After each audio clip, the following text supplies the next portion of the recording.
장도윤은 갑작스런 교통사고로 병원 중환자실에 누워 있었다. 하지만 놀랍게도 그는 의식을 잃지 않았다. 온몸은 움직이지 않았고 말도 할 수 없었지만 그의 귀는 듣고 있었고 눈은 감긴 채 세상을 느끼고 있었다. 며칠째 이어지던 정적 속에 낯선 목소리가 들려왔다. 당신 제발 좀 더 버텨줘. 보험금은 이제 곧 들어올 거야. 그건 아내 윤서진의 목소리였다. 평소처럼 차분했지만 그 속엔 냉기가 스며 있었다. 곁엔 또 다른 남자의 목소리가 따라 붙었다. 그 자식 이제 끝났어. 내가 도장만 찍으면 나머지는 내가 처리할게. 서진은 낮게 웃었다.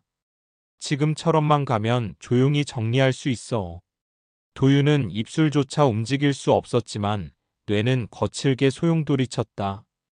사랑이라고 믿었던 아내가 자신의 죽음을 기정사실처럼 받아들이고 있었다. 그리고 그 옆엔 이사 한지훈, 그가 직접 등용했던 후계 후보였다. 그 순간 도윤은 알았다. 죽은 척해야만 진실을 파헤칠 수 있다는 걸. 며칠 후 간호사 이은채가 병실에 들어왔다.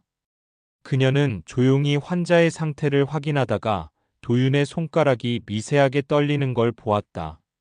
정확히 말하면 의도적으로 보내는 신호였다. 눈에 띄지 않을 정도로 그러나 확실히 의도된 움직임.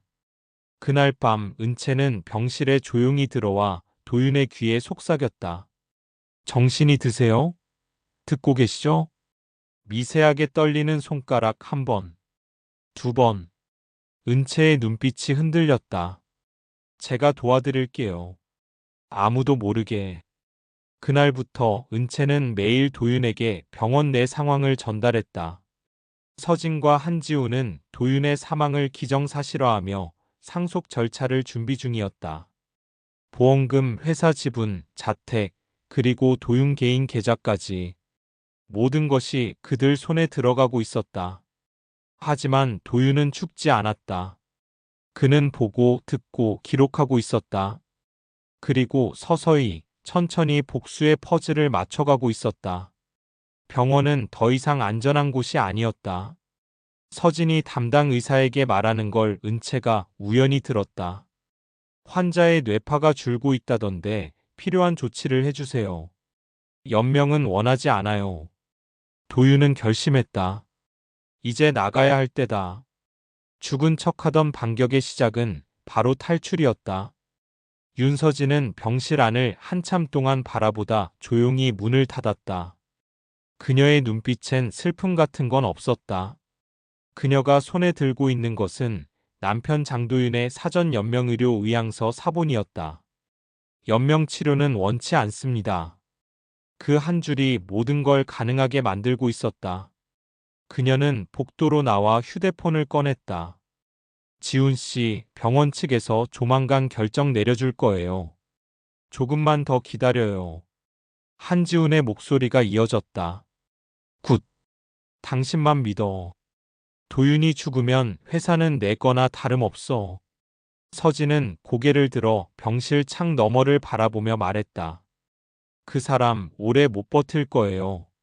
사고 당시 출혈도 컸고 이미 반응도 없어요. 그러나 그녀는 몰랐다. 창 너머 그 병실 안에서 장도윤은 그 모든 대화를 들었다는 걸. 심장은 차갑게 식었고 분노는 온몸을 뒤덮고 있었다. 살기 위해 진실을 밝히기 위해 그는 다시는 서진의 앞에서 눈을 뜨지 않을 것이다. 아직은. 그날 밤 간호사 이은채는 조심스럽게 병실 문을 열었다. 손에 든 작은 녹음기를 책상 아래 숨기고 도윤에게 말했다. 오늘도 아내분과 그 사람이 통화하는 걸 들었어요. 이건 증거로 쓰일 수 있어요. 도윤은 손가락을 3번 흔들었다.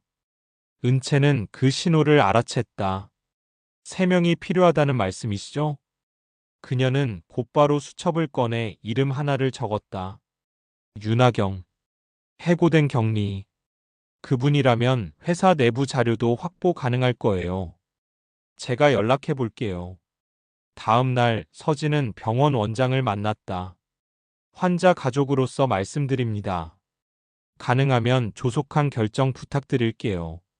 괜한 연장은 서로에게 상처만 남길 뿐이니까요.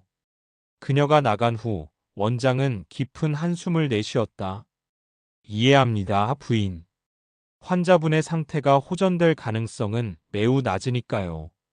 하지만 실제로는 도윤의 뇌파는 일정했고 혈압도 안정적으로 유지되고 있었다. 은채는 병원 시스템을 이용해 일부 수치를 조작했고 감시 카메라 일부 화면도 편집해냈다. 의료진조차 속은 이 작전의 시작은 단순한 혼수 상태 위장이 아닌 철저한 반격의 서막이었다. 도윤은 서서히 자신을 제거하려는 이들의 패턴을 꿰뚫고 있었다. 그들은 사랑이 아니라 재산을 원했고 기억이 아니라 기록을 지우려 했다. 하지만 그는 기억했고 은채는 기록하고 있었다. 그리고 이제 한 사람을 더 끌어들일 시간이 다가오고 있었다. 윤하경, 과거 억울하게 쫓겨났던 그 여인. 그녀가 다시 돌아온다면 이 싸움은 더 이상 혼자만의 전투가 아닐 것이다. 이은채는 새벽이 가장 조용할 때 병실로 들어왔다. 수면 시간 확인 명분으로 모든 병동의 불이 어둡게 꺼져 있었다. 그녀는 문을 잠그고 조용히 도윤의 침대 옆에 앉았다. 대표님, 오늘도 무사히 지나갔어요. 이제 그녀는 도윤의 손가락 떨림에 익숙해졌다. 엄지 2번은 고맙다. 검지 1번은 다시 말해달라. 중지 3번은 계속 진행해라. 이들은 고요한 병실 속 새로운 언어가 되었다. 도윤은 손가락을 살짝 움직였다. 은채는 이해했다. 윤하경 씨는 연락이 닿았어요. 처음엔 거절했지만 당신이라면 도와주겠대요. 그녀는 작게 웃었다. 해고당한 이유가 이상했다 했어요. 정작 횡령은 본인이 아니라 다른 사람이 했다고 그게 누구겠어요? 도윤의 눈꺼풀이 떨렸다. 그는 알고 있었다. 그 당시 한지우는 몇몇 고정거래처에 리베이트를 요구했고 그것이 격리 파트에서 발각됐다. 희생양은 바로 윤하경이었다. 모든 책임을 뒤집어 쓴 채 순식간에 퇴사 처리된 그녀. 이제 그녀가 돌아오고 있었다. 그날 낮 서진은 도윤의 상태를 보러 왔다. 은채는 평소처럼 무표정한 얼굴로 상태를 설명했다. 뇌파는 안정적입니다. 자극 반응은 미약하지만 유지 중이고요. 서진은 의미심장하게 고개를 끄덕였다. 그래요. 조만간 결정 내려야겠네요. 그녀는 도윤의 얼굴을 찬찬히 바라봤다. 혹시 듣고 있다면 미안하다는 말은 안 할게요. 내가 원한 건 당신이 아니라 당신이 가진 것들이었으니까. 은채는 고개를 숙인 채 그 말을 들으며 주먹을 꽉 쥐었다. 그리고 속으로 다짐했다. 이 사람은 절대 이대로 죽게 두지 않겠다고. 병실을 나선 서진은 복도를 걸으며 전화를 걸었다.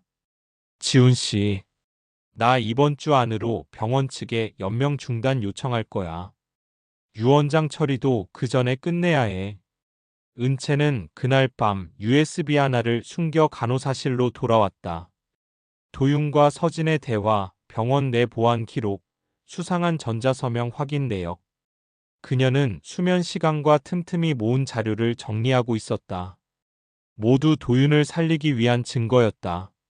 도윤은 점점 몸의 감각을 되찾아가고 있었다. 발가락이 미세하게 떨렸고 왼쪽 팔도 하루에 한 번씩 반응했다. 그는 머지않아 직접 일어날 준비를 하고 있었다. 그리고 그 전에 그가 해야 할 일이 있었다. 도망. 병원 내 CCTV는 은채에게 하나의 무기였다. 모든 병실, 복도, 주차장, 출입구. 그녀는 조용히 보안실의 키를 복제했고 시스템 관리자와 친분이 있던 약간의 우위를 이용해 야간에는 감시 영상을 확인할 수 있게 되었다. 그날 밤 그녀는 의무기록실 한쪽에 앉아 영상을 되돌려 보았다. 어느 날 새벽 2시 윤서진과 한지훈이 면회 금지 시간임에도 병실 근처에 나타난 장면이 포착돼 있었다.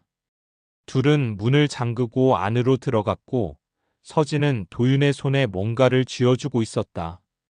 은채는 화면을 확대했다. 작은 주사기였다. 도윤은 그 장면을 설명해주는 은채의 말을 들으며 눈꺼풀을 천천히 내렸다. 그날 이후 자신이 갑자기 극심한 고열과 경련을 겪은 이유가 떠올랐다. 감염이 아닌 누군가의 의도였던 것이다. 그는 분노했지만 다시 눈을 감았다. 계획은 지금부터였다. 은채는 CCTV 영상 중 하나를 외부 USB에 저장했다. 그 장면 하나만으로도 살인미수 혐의를 입증할 수 있는 충분한 증거였다. 하지만 그건 시작일 뿐이었다. 다음 날 그녀는 윤하경과 조용히 만났다. 작은 카페, 창가 자리에 앉은 두 사람. 나경은 여전히 조심스러웠지만 은채의 눈빛에서 진심을 읽었다. 그 사람이 살아있어요. 듣고 있어요. 그리고 지금 당신의 도움이 필요해요. 나경은 한참 말이 없었다. 그리고 천천히 입을 열었다. 그때 내가 해고된 건 내부 자금 유출을 막으려 했기 때문이었어요. 한지훈이 거래처와 비공식 계약을 맺고 돈을 빼돌리려 했고 그걸 내가 막으려 했죠. 은채는 고개를 끄덕였다. 지금이라도 그 자료들 다시 찾을 수 있을까요? 있어요. 제 노트북에 백업해뒀어요. USB에 복사해 드릴게요. 대신 이건 단순한 복수가 아니어야 해요. 그 사람이 정말 살아있다면 그 사람 스스로 돌아와야 해요. 은채는 미소 지으며 대답했다. 곧 그럴 거예요. 준비는 거의 끝났으니까요. 그날 밤 은채는 병원 CCTV 각도 하나를 바꿨다. 도윤이 몰래 병실을 빠져나갈 수 있도록 사각지대를 만드는 작업이었다. 도윤은 그 움직임을 보고 손가락을 2번 움직였다. 준비 완료. 복도의 불빛이 희미해지고 밤 근무 간호사 교대가 시작되는 시점. 그가 병실을 벗어날 단 한 번의 기회가 다가오고 있었다. 새벽 3시 40분. 병원은 가장 깊은 정적에 잠겨 있었다. 의료진 교대 시간이 겹치고 순찰도 느슨해지는 그 순간. 장도윤은 마침내 몸을 움직였다. 그는 의식 회복 후 한동안 눈을 뜨지 않은 채 매일 근육을 조금씩 움직이며 재활을 시도해왔다. 은채의 계획과 간호 덕분에 그는 걷지는 못하지만 휠체어를 탈 수 있을 정도는 되었다. 은채는 그의 침대 옆에 휠체어를 미리 세팅해 두었다. 도윤은 이마에 땀을 흘리며 상체를 일으켰고 간신히 몸을 옮겨 앉았다. 그의 다리는 아직 불안정했지만 정신은 누구보다 또렷했다. 지금이 기회예요. 은채는 문을 열며 말했다. 3층 외곽 비상계단 쪽으로 이동하세요. CCTV는 제가 잠시 껐어요. 도윤은 힘겹게 휠체어를 굴리며 복도를 지나갔다. 소리 하나 내지 않고 바퀴는 병원 바닥을 미끄러지듯 움직였다. 그의 심장은 마치 폭발할 듯 뛰고 있었다. 엘리베이터는 위험했다. 그는 계단을 선택했다. 은채가 마련한 간이 리프트 덕에 계단 한쪽으로 조용히 내려갈 수 있었다. 비상구 문을 열고 밖으로 나왔을 때 방공기가 그의 뺨을 스쳤다. 그 순간 그는 살아있음을 실감했다. 주차장 한쪽 낡은 회색 승합차가 그를 기다리고 있었다. 운전석에 앉은 사람은 다름 아닌 윤하경. 오랜만이에요, 대표님. 그녀는 문을 열어주며 말했다. 도망이 아니라 반격이죠. 그렇게 생각해요. 도윤은 고개를 끄덕였다. 은채는 마지막으로 도윤에게 휴대폰 하나를 건넸다. 이건 새로 만든 번호예요. 제 번호, 나경 씨 번호, 그리고 곧 만날 사람 번호가 저장돼 있어요. 누군가요? 도윤이 겨우 입을 열었다. 최철수 씨예요.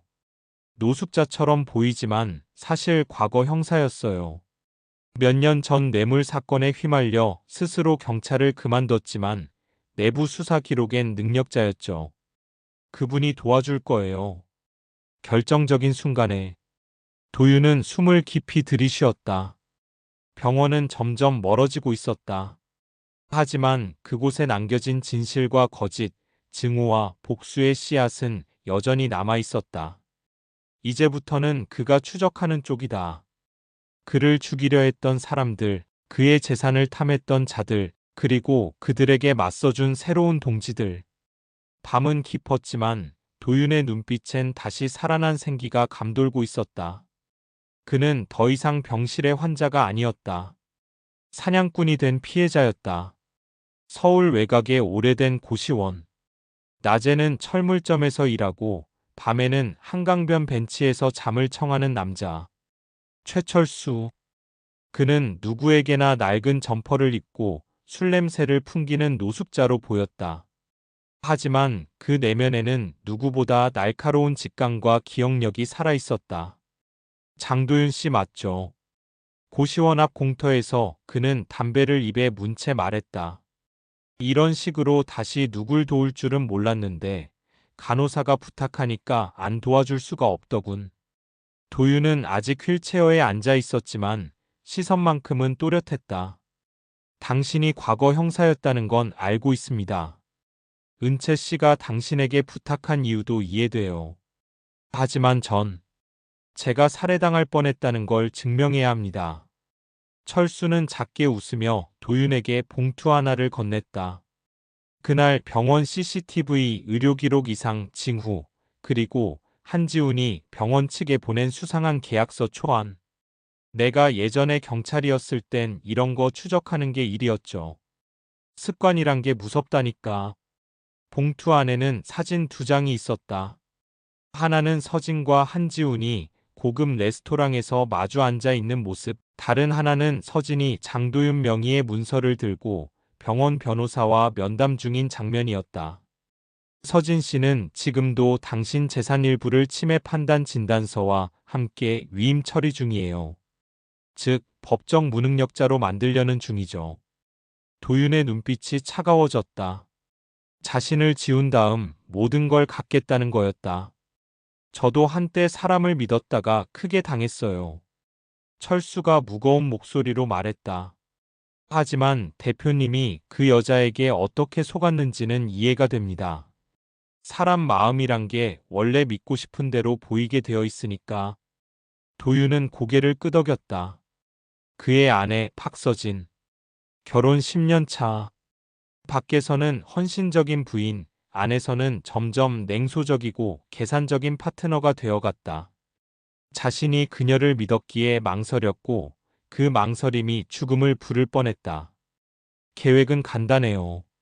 철수가 목소리를 낮췄다. 증거를 모으고 접촉을 유도해서 자백을 유도하죠. 그리고 마지막엔 깜짝 쇼 하나 준비해놨습니다. 당신이 죽지 않았다는 것 직접 나타나서 알려주는 겁니다. 도윤은 처음으로 작게 웃었다.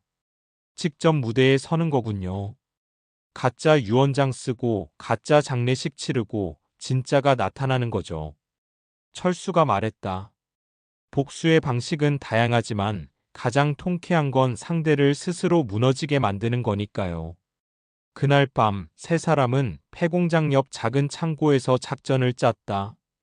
윤하경은 회사 내부 시스템 복원과 회계 기록을 준비했고 철수는 인맥을 총동원해 불법 의료 서류와 위임장의 진위를 추적했다. 그리고 도윤은 스스로 걸음을 떼기 시작했다. 아직은 불안정했지만 자신을 위해, 그리고 자신을 속였던 사람들을 향한 단 한 걸음을 내딛었다. 박서진은 완벽한 여자로 보였다. 우아한 말투, 정갈한 복장, 봉사활동과 사교 모임을 오가는 삶. 장도윤이 그녀를 선택한 이유도 그랬다. 현명하고 부드러워 보이는 그녀는 그의 부족한 감성을 채워줄 거라 믿었다. 하지만 결혼 3년 차부터 그녀는 달라졌다. 우리였던 말은 당신과 나로 분리되었고 가정의 대화는 투자, 이익, 상속으로 점철되었다. 서진은 외부에선 남편이 사고로 쓰러져 안타깝다며 눈물을 흘렸지만 뒤에선 도윤의 은행 계좌와 부동산, 지분 정리를 위한 서류 작업에 몰두했다. 그녀의 변호사는 가족 간 위임 계약을 정리 중이었고 치매 초기 진단서가 단 3분짜리 상담으로 병원에서 발급되었다. 서진 씨, 너무 빠르게 정리하시는 것 같지 않아요? 이도연이 어느 날 묻자 그녀는 웃으며 대답했다. 죽은 사람 기다리는데 시간 쓰지 마요. 그 사람은 이미 끝난 인생이에요. 이도연. 도윤 회사의 법무팀장이자 서진의 내연남. 두 사람은 1년 전부터 관계를 맺고 있었고 도윤이 사고로 쓰러졌다는 소식은 두 사람에게 기회로 다가왔다. 지금 도윤이 깨어나면 우린 끝장이야. 도연이 말하자 서진은 그를 노려봤다. 그러니까 다시 확인해야지. 병실의 간호사 잘 들여보내. 그들이 꾸민 두 번째 시도는 간호사를 매수해 몰래 약물을 주입하는 것이었다. 하지만 그 간호사가 바로 정은채였다는 건 서진조차 예상 못했다. 그러던 중 그녀에게 작은 균열이 생겼다. 도윤 회사에서 갑자기 감사팀이 등장한 것. 법무팀 내부 기록이 유출되었고 윤하경의 퇴사 당시 정리된 문서 중 의심스러운 계약서 하나가 문제로 떠오른 것이다.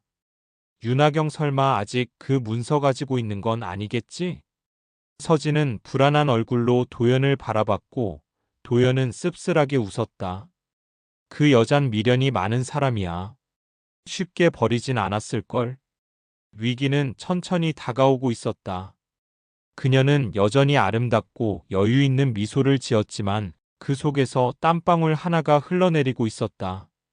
그녀는 모른다.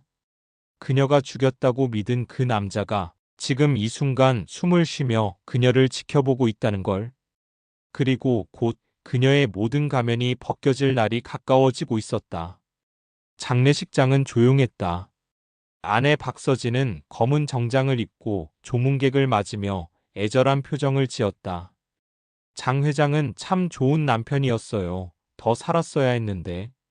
그녀는 마치 진짜로 슬퍼하는 듯 눈가를 적셨고 곁에 선 이도연은 조심스럽게 그녀의 등을 쓸어내렸다. 하지만 그곳에 놓인 것은 관도, 유골도 아닌 상징적인 유품뿐. 의식불명 상태의 도윤은 여전히 살아있었다. 이 모든 것은 계획이었다. 정은지와 최철수, 윤하경이 힘을 합쳐 만든 거짓 죽음. 서진과 도연을 유인하기 위해 도윤은 죽은 척하기로 한 것이다. 이 장례식에 반드시 나타날 겁니다. 철수는 말했다. 서진은 이걸 끝이라고 생각할 테니까. 그리고 기회를 잡겠지. 그 예상은 틀리지 않았다. 장례식 후 서진은 회사법인 계좌와 도윤 명의의 유언장을 공증받으려 움직였다. 이제 모든 게 내 것이야. 그녀는 고급 오피스텔의 창밖을 내다보며 웃었다. 도연도 마찬가지였다. 너무 순조롭잖아. 이렇게 쉽게 끝나도 되는 건가 싶어. 하지만 그들이 모르는 것이 있었다. 이미 윤하경은 도연의 노트북에 악성 프로그램을 심었고 서진이 열람하는 모든 서류는 복제되어 최철수의 노트북으로 실시간 전송되고 있었다. 그리고 그날 저녁 장례식에 참석했던 몇몇 인사들 도윤의 대학 동기, 사업 파트너들, 그리고 기자 2명이 갑자기 도윤에게서 문자 메시지를 받았다. 제가 죽었다는 이야기는 사실이 아닙니다. 진실은 곧 밝혀질 것입니다. 언론은 즉각 반응했다. 죽은 줄 알았던 기업인 장도윤 살아있나?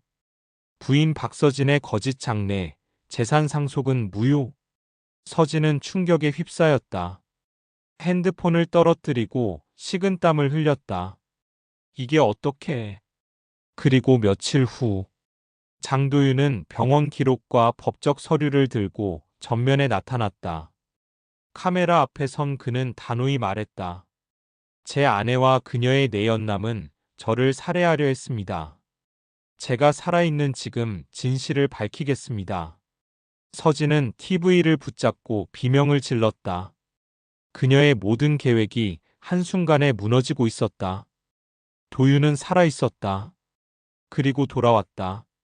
복수를 위해서가 아니라 정의를 위해서. 그의 인생을 되찾기 위해서. 재판정 안은 팽팽한 긴장감으로 가득했다. 장도윤은 증인석에 앉아 또렷한 목소리로 진술을 이어갔다. 그날 저는 의도적으로 약을 투여받았습니다. 제 몸에 들어온 약물은 진정제가 아니라 심정지 유도 약물이었고 그 투여 시간은 아내 박서진이 병실에 머물던 때와 정확히 일치합니다. 변호사가 서진 측을 바라봤다. 피고 박서진 씨 어떻게 해명하시겠습니까? 서진은 차가운 얼굴로 입을 열었다. 남편의 환각입니다.